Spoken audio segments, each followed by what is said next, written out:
Did you ever wonder if you have the right to face your accuser in a Canadian criminal courtroom?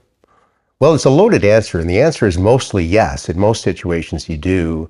The accuser, the alleged complainant or victim, is testifying in the courtroom, and your lawyer will be cross-examining them. And this is a very effective thing because cross-examination, of course, gets at the truth, and that's the whole purpose of it. It's a great engine for getting at the truth. Now, there are exceptions. For example, we have rights for victims, and victims deserve rights in Canada. So, for example, if you have a child of under 18, and they're the victim, say, of a sexual assault, under Section 486.2 of the Criminal Code, they can testify behind a screen or by closed circuit TV. And you may say, well, oh boy, I'm not confronting the person directly. I don't get to look them right in the eyes. Well, I found in most cases, actually, it's quite helpful because we get more full and candid version of events from the alleged victim in this situation, and a defense counsel can cross-examine. Sometimes when a young person's in court, it's a very daunting experience for them, and we can understand that. So the Canadian Criminal Code has developed these protections for victims over the years, and I found by and large that it's still effective to be able to cross-examine them by closed-circuit TV or behind a screen. The screen's less used now. It was used a lot in the past. It still can be, but in most situations, I'm seeing closed-circuit TV.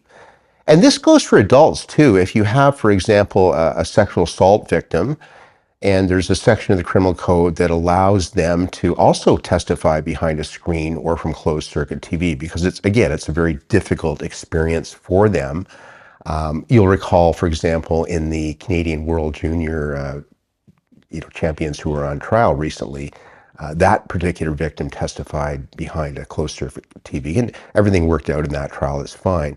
So that's been my experience. I mean, I prefer to be able to confront an accuser directly in court. You get to look them in the eyes, and that sometimes provides a better opportunity to confront someone who's not telling the truth, because sometimes it's difficult when you're testifying and lying, for example, to be able to withstand a proper cross-examination. But of course, many victims in Canada are telling the truth, and we're here in court to protect both the accused, but there's also protections for victims.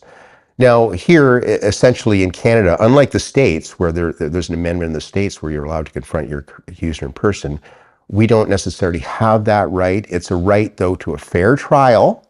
It's a right to be able to challenge the evidence and present full answer defense. And you can still do that when the person's behind the screen, a young person. You can still do that when an alleged sexual assault victim's testifying by closed circuit TV. And as I mentioned, we saw that very, very well in the recent well-publicized case out of London, Ontario with the World Junior champions. So there you have it. It's an essential right in Canada to be able to challenge the evidence, to be able to cross-examine an accuser, but not necessarily in person in court. It may be closed circuit TV for a young person or screen. And of course, in a sexual assault case, if there's an application made by the Crown and the judge finds that the person cannot give a full, candid explanation of the events in court because they're sitting there, 20 feet away from the person that sexually assaulted them, well, that's good for a victim to be able to testify remotely in a courtroom, outside the courtroom, in another, on closed circuit TV. There you have it. Welcome back to our channel. We're going to have a great day of videos today. Thank you for watching our video. We are absolutely committed to bringing you the best possible criminal and DUI educational videos. If you found this video helpful, please like it and subscribe to our YouTube channel.